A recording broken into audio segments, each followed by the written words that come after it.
So let's take a look at the sales activation campaign if you send it to a B2B list. Now I've put together the emails that I've sent for this campaign for one client into this document and included some notes as well. I'm going to go over the notes first and then we'll go through the emails one by one. When it's B2B, maybe it's high ticket coaching or consulting or it's an agency offer. If they have a sales team, that's good news for you because the sales team can take a lot of the pressure of selling off of you. So if they have a sales team, if they have setters, or even if it's the founder handling the sales calls, I like to use a reply CTA in every email. One, because the emails will get better deliverability when you have no links in them, and that improves the deliverability of the campaign overall as it progresses. And two, because if you don't have specific attribution set up, like by Google Analytics or Hyros or something like that, it becomes easy to track the performance because you can easily see email 1 got this many replies, email 2, and then you can track the number of calls booked as well manually. It's manual, but it's easier to see. Also, there's a sort of a psychological effect if the client is not used to getting a lot of replies before and they suddenly start to get a whole bunch of replies. They think that this is working and this campaign has been worth my investment. Now you can send these emails as broadcasts, as regular campaigns, or you can put them in an autoresponder or a workflow or whatever you want to call it. I've done both. I actually prefer broadcast because it's manual and you get a little bit more control that way and you can change things on the fly. If you send the emails as broadcast, it also allows you to resend to the unopens. So let's say you send a 10 email campaign over 10 days. You might send the email first in the morning and then resend them to the unopens in the evening or the afternoon, say 8 a.m. or 8 p.m. In another example, if you spread the emails out 3 times a week over however many weeks until the campaign is over, you could resend to the unopens on the off days. So like you send the campaign on Monday, Wednesday, Friday, you would resend on Tuesday, Thursday, Saturday. And then as you're sending out the campaign, you also want to exclude the people who have bought or booked a call from the campaign. In this case, it's a book a call campaign. We're trying to get people to book a sales call. And so anybody who does book a call, we're excluding them. And then it's the same thing when you're using an autoresponder. You set the goal as soon as they book a call, it ends the automation.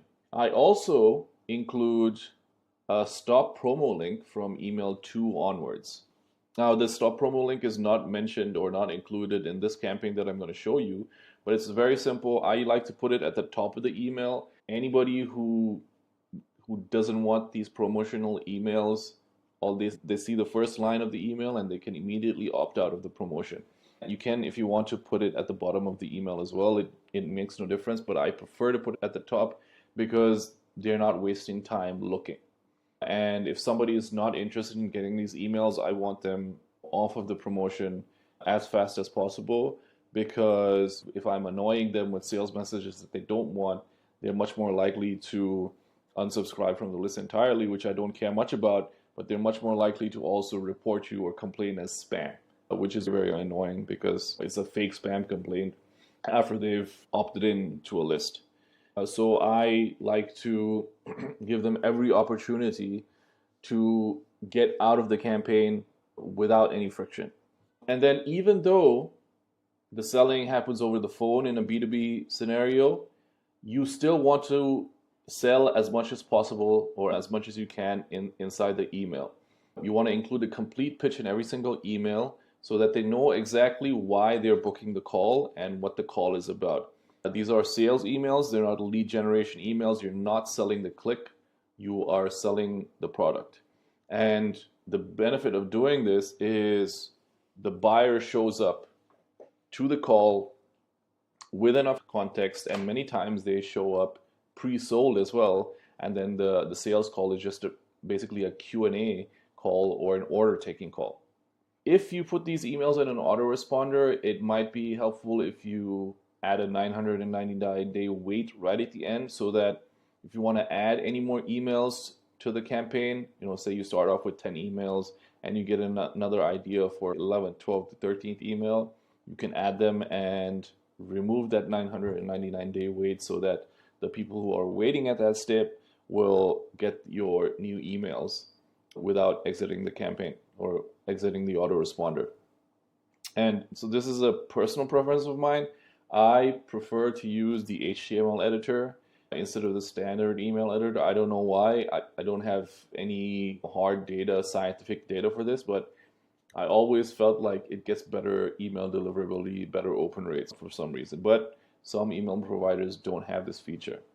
So now let's take a look at the emails. The first email I always send is a 9-word email or a 1-sentence survey. It's meant to reactivate or re-engage the list, and as a pattern interrupt, especially if the client has been sending emails that are in a certain form, what you expect marketing communications to be, and then they suddenly get this email that is totally different to what they usually get, and they're almost surprised into engaging. And so in this case, the first email was a straight up a standard 9-word email. Are you still interested in doubling your MSP, which is a managed service provider? This is the avatar that the client serves. Your MSP's recurring revenue over the next 6 to 12 months. And so this was the promise that they were making that was working at the time. And so I just repeated this promise. Another cool way that I also like to send this survey email is with a no subject line. And if you've gone through my Profitable AF emails course, you know about this, where you have manually type out no subject. And it looks like there's no subject line when it comes to the inbox. ZWNJ is code. You just copy paste it as is, and that creates a blank space in the preview text, which makes your email, this survey email, stand out in the inbox. I like to stack these pattern interrupts for the survey email. So the no subject line, the ZWNJ blank preview text, and then this very simple no greeting, no sign off, body copy to get the maximum impact I can get out of this email. And I don't abuse these two tactics, because as soon as you make pattern interrupts a pattern, they stop working. So that's email 1. Let's take a look at email 2. A lot of the ideas that you're going to get for this sales activation campaign are going to come from your onboarding interview. And so it's very important that you make that onboarding interview as thorough as possible. When you do that onboarding interview properly, it takes 90 minutes to 2 hours. Anything less than 60 minutes is you don't have enough detail. All you're looking for with that onboarding interview, first you're looking for how does the client talk about their business, talk about their avatar, talk about the products that they offer, and how can you incorporate those words into your emails? And 2, what ideas are they giving you? What content ideas are they giving you for emails? What solutions are they offering? What benefits? What pain points? What objections come up? Beliefs need to change. And so this email is a belief shifting email. So it's all about how when you promise the avatar that they're going to be able to double their MRR in 6 to 12 months, they don't think it's possible. And this is because this audience is skeptical and they are wary of marketers and salespeople. And so that's what this email is about. When I tell MSPs our goal is to help them double their MRR in 6 to 12 months, I often get skeptical looks. That seems ambitious. Is it though? At 7-Figure MSP, we've coached 1,500 owners over the past 5 years. And so this is adding credibility and then proving to the reader that this is actually possible for other people by mentioning testimonials. And then we add a risk reversal as well. This is not like your standard risk reversal. This is more like a belief shifting risk reversal, where it's, okay, say you sign up and you don't double. What if you increase it by 25% or 30% or 50%? So that's what this happens here. If you try to double your MRR and you don't reach that goal, at least you're going to grow 50, 80, 40, 25%. And then again, we are reversing the risk, proving that there's low risk to signing up for this program. That's why our program has 95% renewal rate. And then all you're doing is just closing, just repeating the benefits that you're offering, repeating the steps that they need to take and the beliefs that need to shift, and then you ask for the reply. Hit reply and let me know. Also, this is a cool line here.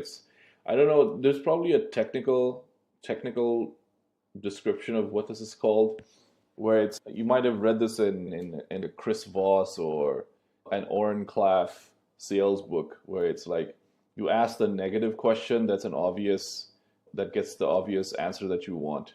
And so if you failed to double your MRR over the next 12 months and you only grew your MRR by 25% with more growth expected, would that be a terrible investment?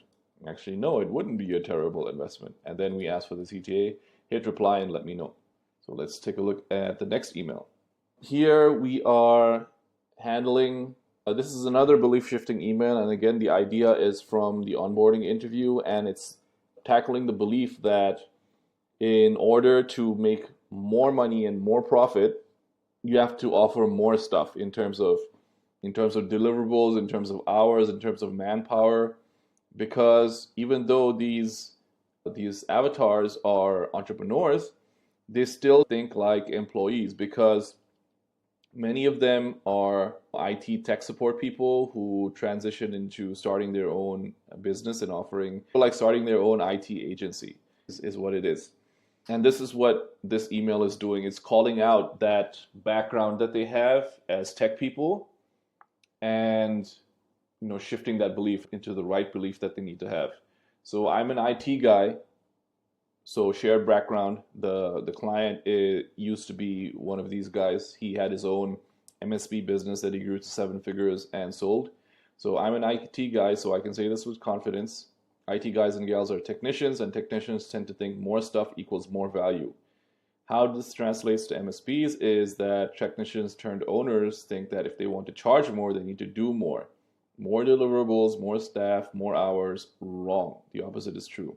And so now we're shifting the belief to teach them about how to price based on value and what is the value of the service that they're providing.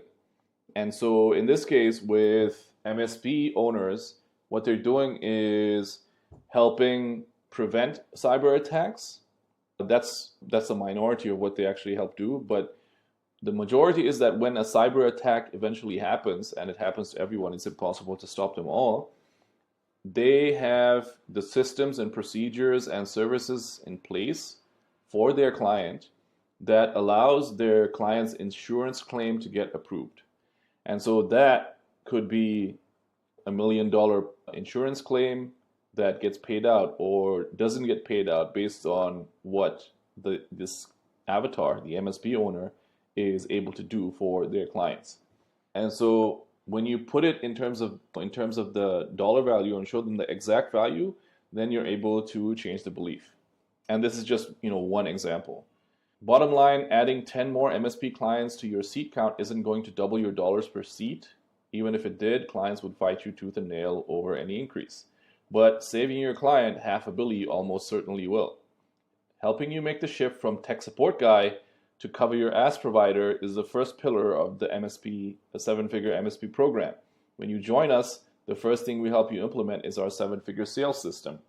And a lot of the time, actually not even a lot of the time, you're gonna, especially with a B2B client like this, where a lot of the terminology is technical, I'm trying to find ways where I can turn their technical jargon into everyman English that everybody can understand. So how to go from tech support guide to cover your ass provider. And you can this is just a colorful way of saying it to show the value that they're providing. And what we're doing here is we're showing them a different way to do business, because what they're used to being is this guy, the IT guy who gets called whenever stuff breaks to come in and fix it. And we're showing them that instead they can be this expert consultant, trusted advisor, and premium must-have service.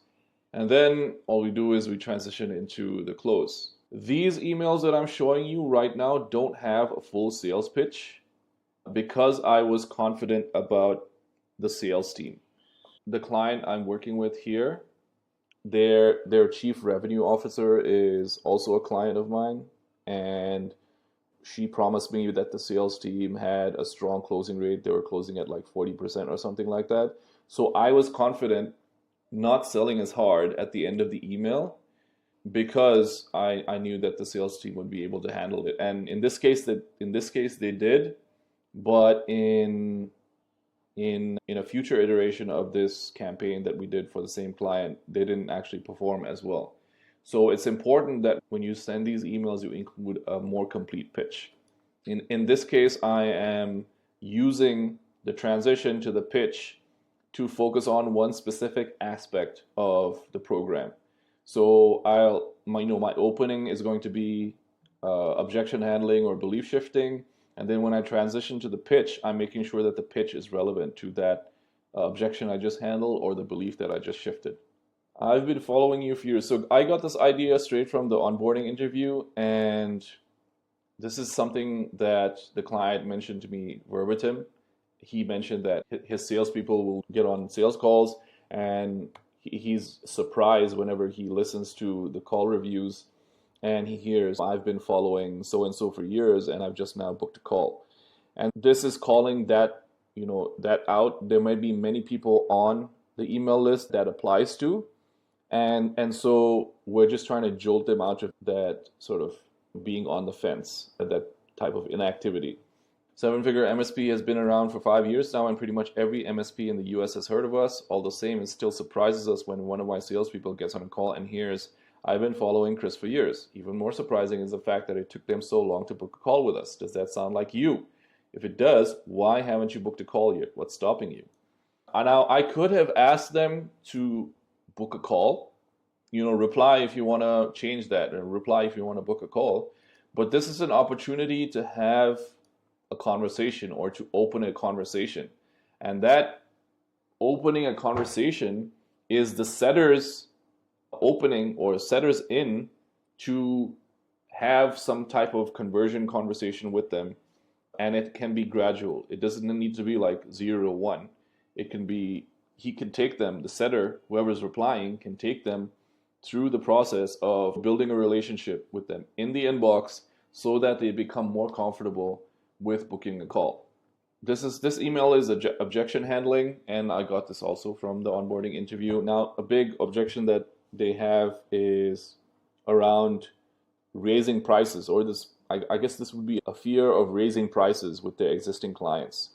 And so this email then becomes a belief shifting email, because what we're trying to show them is that, how much do these cheapo clients that take up so much of your time and are very unprofitable, how much are they costing you by not getting rid of them and finding more profitable clients? So a common fear MSP owners have when we coach them to raise their prices: what if my clients leave me? We're talking contracts where the MSP is overworked and underpaid, and many of the MSP owners, the avatar who is on this list, they can relate to this because this is the case in the industry. So we're highlighting that we understand the industry as well. So all of these, little nuances help us ingratiate ourselves with the reader and build a relationship with the reader. Clients who take so much work to service the MSP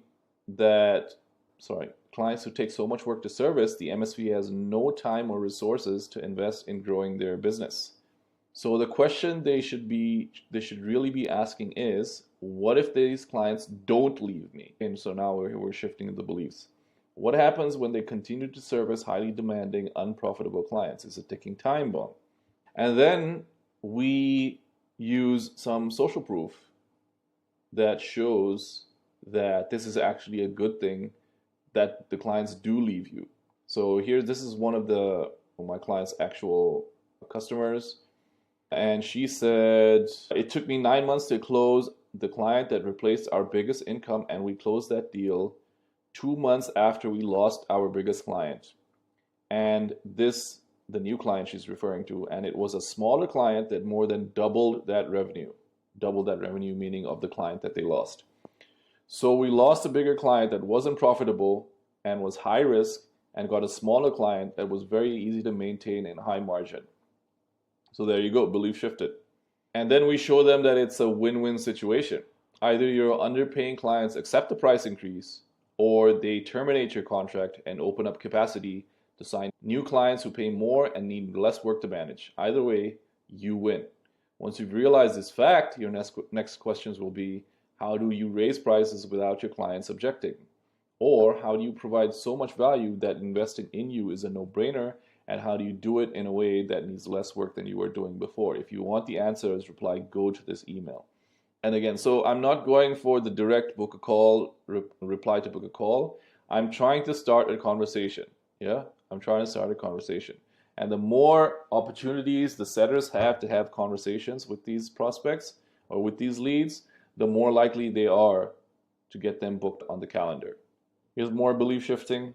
And again, it's trying to, this is another angle of the same idea that I used earlier, is their background as techies, IT support people.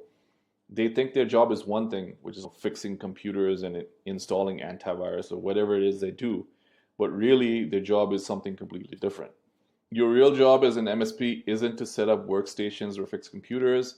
It isn't to install antivirus software or make sure it's up to date. It's not even to prevent cyber attacks. So this is the rule of three, like a writing tip. We do things in threes.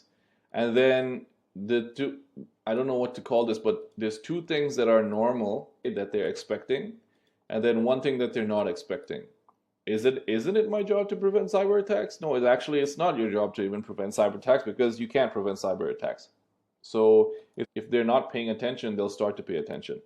No, your real job as an MSP, when your clients eventually do get hacked, so we're calling back to this here, is to make sure their insurance claim gets approved.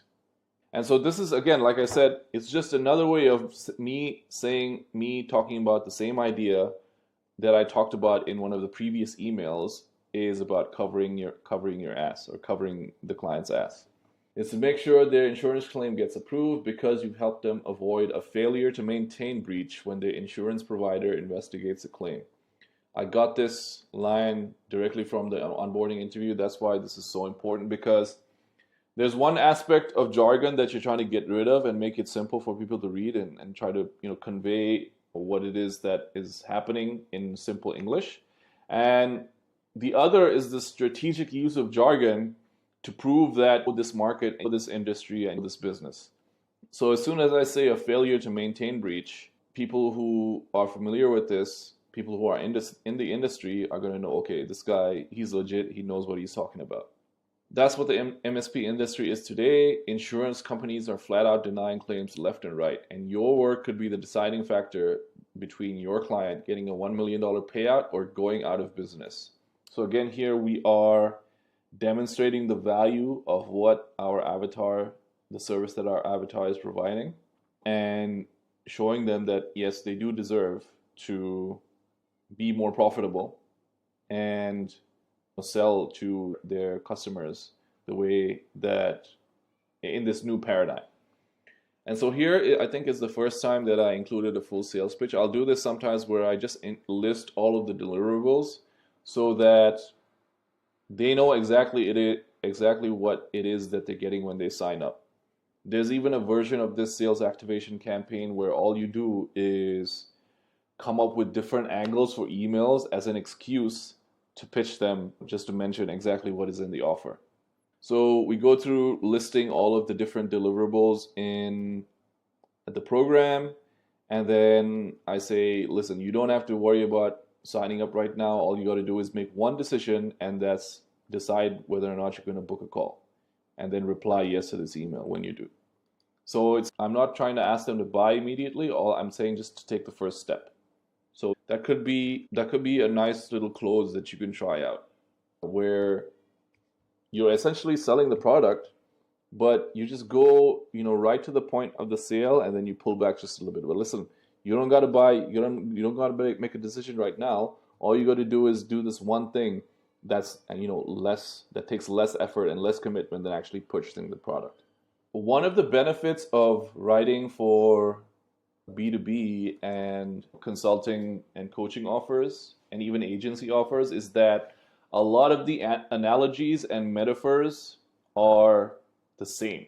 But you write for one get clients business growth or business coaching offer, you can pretty much write for them all. So this doctor versus pharmacist angle is one that I've heard over and over again, and one that I've used over and over again for many of my clients. And you'll find also that the clients themselves use these analogies and metaphors in their own marketing and sales materials as well, because they learned it from somebody they've learned it from who's learned it from somebody else. I'm sure there's a source for this, the guy who invented this analogy, but at this point, it's like owned by everyone. So the doctor versus pharmacist analogy. And again, this is helping them reposition in their mind the business that they're in and the service that they're offering. So when you visit the doctor, he or she interviews you, makes a diagnosis based on your symptoms, and prescribes a treatment. When you go to the pharmacist, you hand them a prescription or tell them what you want, and they fill your order. Can you imagine walking into a doctor's office and telling them, Doc, I need chemotherapy, and they hook you up to an IV without asking whether you have cancer? MSPs ought to deal with prospects like doctors, but too many of them behave like pharmacists. So there's an interesting point here, that it's a nuanced point on copy. Now, a novice copywriter might, instead of saying MSPs ought to, so I'm referring to them in the third person, talking about somebody else that's not in this conversation.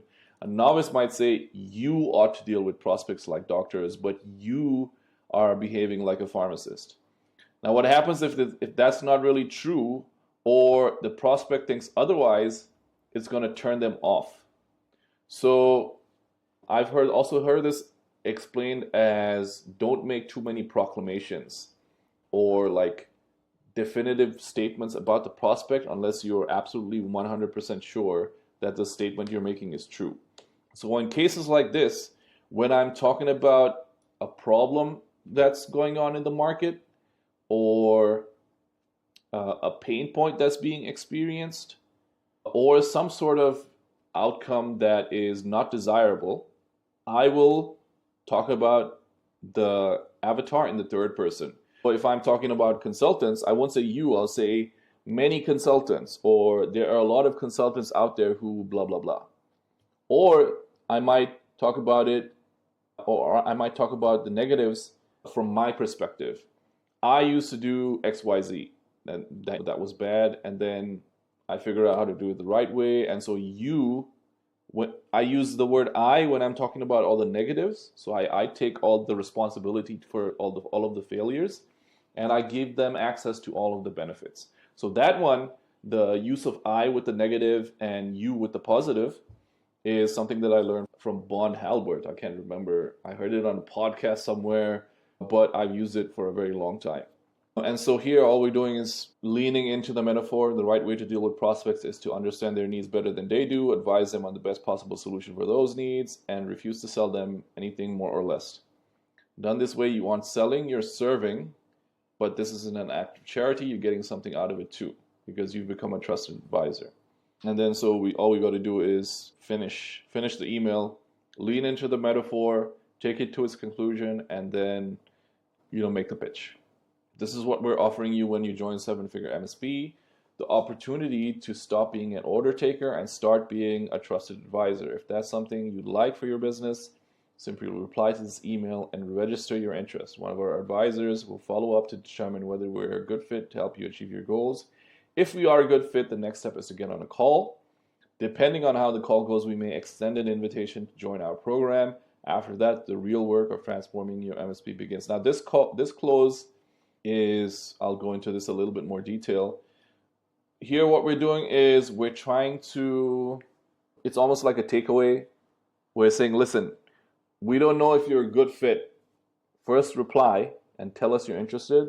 Then we're going to have a further conversation to see whether we are the right fit for you or whether you are the right fit for us.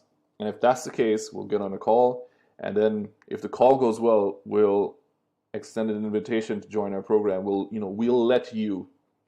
give you permission to join our program. So here you're making it exclusive. You're making it like a tight club where they have to sell you on buying your product. They have to tell you why you should sell them your product. And so little nuances in wording register your interest. Follow up to determine whether we are a good fit. And here even a novice copywriter might say, we'll follow up to determine whether you are a good fit. And that might turn some people off.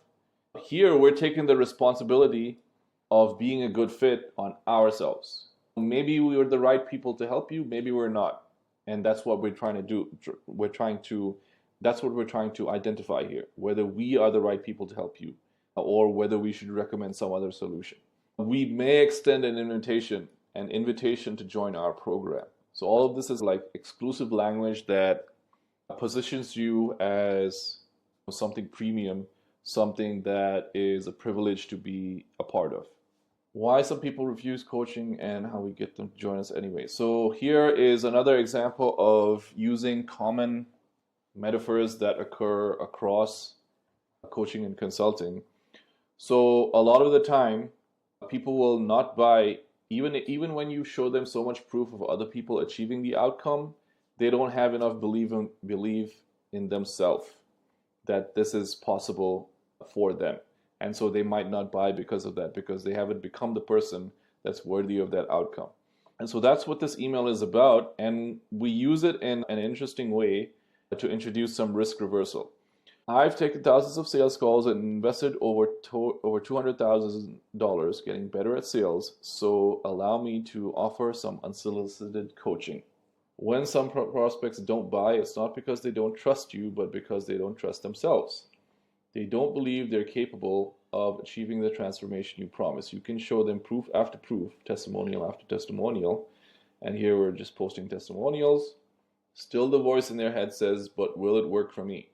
Now here's where we use it. Now, normally the copy will be slightly different here, where you try to shift their beliefs in some way with some words. But instead I use this email to pitch the guarantees. So how we handle this in 7-Figure MSP is by offering not one, but 2 guarantees. The first is your standard, love it or leave it, try us out risk-free for 90 days guarantee. They join, they don't like it for whatever reason, they can cancel within 90 days and get a refund, no questions asked. The second is our ROI guarantee. If they join our program, use our resources, and don't add at least 1,750 MRR to their business in 90 days, I'll personally write them a check for $1,750. Does it make the voice of self-doubt disappear? I don't know. What I do know is that nothing beats self-doubt better than getting wins and building positive momentum. And for MSP owners, the best way to do that is by joining 7-Figure MSP. So if you're ready to bet on yourself in a big way this year, reply, I'm ready to this email. My sales team will follow up when you do. So where we are pointing out the possibility that they have this limiting belief, and we're offering them ways to mitigate that limiting belief. So even if they have this limiting belief about themselves, all they have to do is make a decision, and if it fails, if their limiting belief is right about them, they still have access to these risk reversals. So there's really no risk for them. In fact, they're getting paid to do it. I got this. This is more of a testimonial email, but it's written in a slightly different way. So I got this idea from the onboarding call again. And the goal here is to prove that, one, not only that you can become more profitable as an MSP owner, which is the avatar, but you're going to do less work doing it. So there were a couple of elements in this customer's testimonial that made it worthy to include. The first is that he's in a very small market of only 18,000 people, and he was a solo shop, working pretty much all the time, I'm sure 80, 100-hour weeks. And his result was that he was able to 5x his income and grow his team to 9 people, and now he only works 2-hour days. So the growing the income isn't the interesting part. It's where the working the 2-hour days is what makes it the interesting part. And also, the 5xing the income isn't as interesting as 5xing income in a market of only 18,000 people. And so all of this is just, we're talking about the customer result, and then we're transitioning to the pitch. It's a shorter email, very simple, but we're highlighting a customer win in a slightly different way. Because the goal isn't more money, the goal is to make more while doing less. If your client has a subreddit for his niche, there will be endless amounts of content and ideas that you can pull from. That's because the vast majority of Redditors are just like losers and have a very negative outlook on life. Generally, they have a victim mindset, and so you'll never run out of content if there's a subreddit dedicated to your niche. So lucky for us, this client has a subreddit for MSPs. And not only that, you get to make fun of Redditors, and also there are also some good questions that come up that are good. It's a good way for you to do voice of customer research, because the Redditor symbolizes the average, gives you a cross section of what normies are like. All I did was, in this email, I basically copy pasted this guy's post. This was the title of this guy's Reddit post, and then I copied most of the description of his post here. I had 3 good prospects on the phone last week. I didn't do that great a job of selling on any one of these calls. So the problem is that he is not good at sales, and he's tried a bunch of things, and he's looking for a solution. And here is an opportunity to demonstrate value, because the MSP industry I don't think it's a huge industry. And so I'm sure many of the people who are on this client's list, a 7-figure MSP's email list, are also people who visit and consume the content on our MSP. So here's an opportunity to demonstrate authority. I came across this post on the R MSP subreddit the other day. There were 44 comments from other Redditors giving this MSP owner advice, and they all sucked. Not only were their recommendations wrong, but they all had this fundamental misunderstanding that sales or selling requires a salesperson to be a slick, fast-talking individual with innate sales ability. Don't get me wrong, closers are absolutely a type, but there's nothing stopping any techie MSP owner from becoming an effective salesperson. The first step is to realize that sales isn't a 4-letter word. It's not icky or sleazy or manipulative. And here's another situation where common metaphors are being transposed, because you can use this metaphor, these concepts across any coaching or consulting offer. Sales is service. You're helping your clients by solving their problems. The second step is to realize that effective sales is a process. It involves much more than the success or failure of one conversation. And here is where we deftly introduce our product. There's positioning your MSP as a trusted advisor. There's a pre-qualification process to identify prospects. There's educating your prospects. There's the marketing that fills your pipeline. There's the follow-up to stay top of mind with your leads, and so much more. And so talking about the solution in this way, it's almost a one-to-one correlation with our product and what we sell. I can confidently say if this anxious MSP owner had a proven sales process, he'd be closing deals left and right. No sales presence necessary. Some of the best closes I know are quiet ones. And another thing, do you think if this MSP had a calendar packed full of sales calls, he or she would care about not closing 3 prospects? So we're introducing the solution of having a proper sales process and having a proper marketing process, which is 2 of the deliverables in this program. The solution is so simple. We have proven systems and processes for sales marketing operations. We can install them in your business. So install is a word, I don't know if you've been in NHB lately, the word install is going viral. A lot of people are using it for their offers. And I was using this word like 2 years ago, and I didn't think much of it, but install implies that it's already built for you, that all you have to do is copy paste. And so here we are. This is the end of the email, and all it is we're just repeating the pitch. I'll often repeat closes in this campaign. I'll just write like 4 or 5 different types of closes, maybe 2 or 3 if I'm feeling lazy, and then you can just cycle them. Once you've written 4 or 5 different pitches and closes, you don't need to write 10 unique ones or 20 unique ones. You can just cycle them throughout the emails so that the pitch seems fresh. You're not writing it from scratch. So this email is objection handling, pure objection handling. And I thought this was funny because, well, you have to, when you're talking about objection handling, there's a common way that it gets done, and then there's a creative way that it gets done. And you're all trying to always look for the creative ways. And so with the price objection, especially in an email, you have to look for new ways to handle it. And so here, I thought this might be relevant to the avatar because they spend a lot of money on their gear. And then they're talking about investing in their business is too expensive. You're too expensive, they complain to my closers while sitting across from a $10,000 6-screen workstation. And here again you say, I have transposed the negatives to a third party and not saying you complain. So they're thinking about some other person, or they're reading this thinking that it's referring to some other person.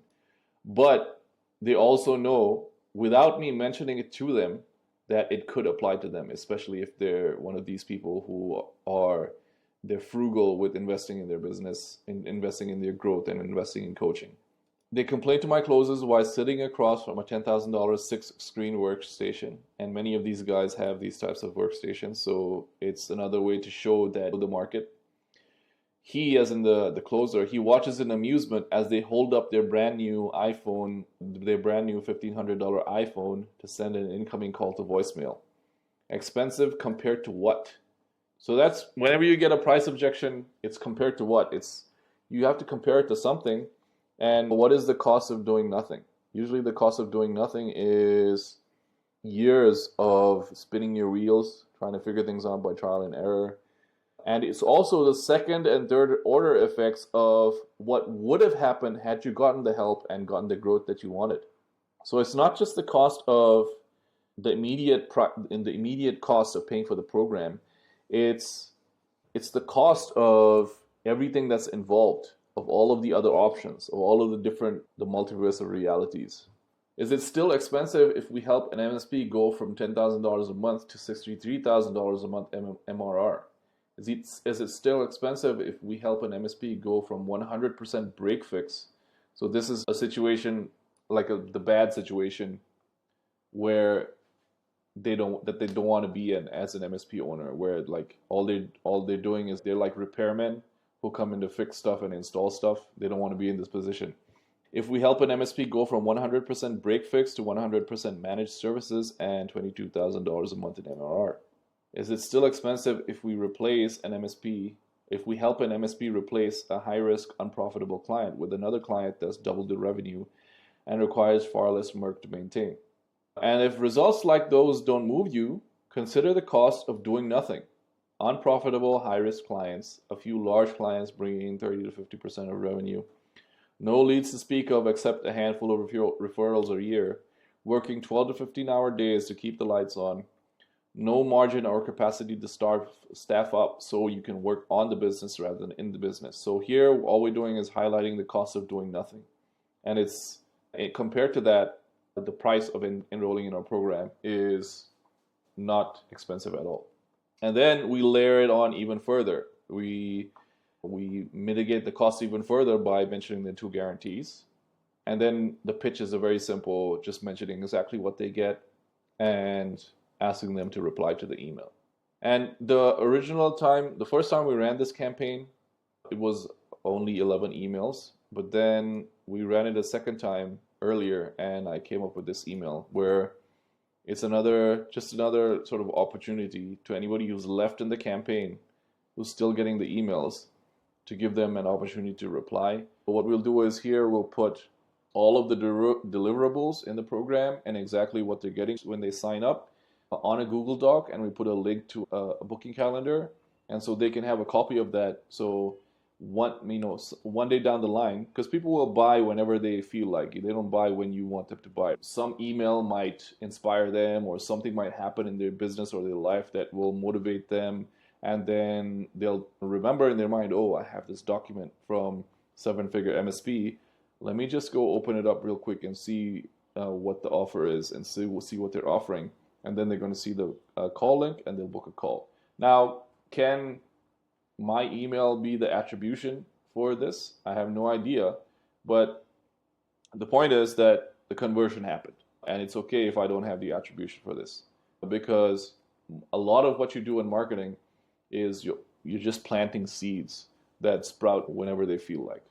So this is the sales activation campaign for a B2B list.